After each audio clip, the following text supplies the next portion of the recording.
Welcome to Sweet Life Beat Life. We hope this video helps. In this video, I will explain how to get the bubble aura in Wild Horse Islands. First, you'll need to make your way to Jungle Island. This is where your adventure begins. Once there, head towards Sebastian, the friendly quest giver. Before proceeding with the next steps, double-check that you have a fishing rod ready in your inventory. This is a crucial item for successfully obtaining this special aura, so don't forget it. After finding Sebastian, climb up his sturdy ladder to access the treehouse area. Carefully navigate your way to the very back of this treehouse structure. You'll soon notice a distinctive bucket filled with various fishing rods. It's important to position yourself right next to this specific bucket. Your exact standing spot is quite important for the next step to work correctly and grant you the aura.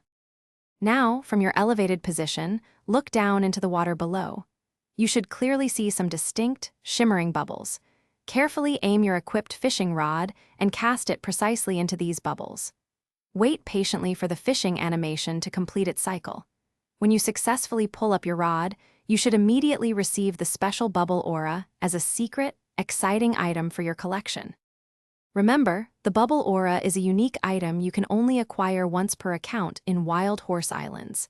If you attempt fishing in that exact spot again after already obtaining it, you will simply catch a regular fish instead. For the best chance of success on your very first try, ensure you are standing right by the fishing rod bucket. Happy aura hunting! Thanks for watching. Consider subscribing if we helped you.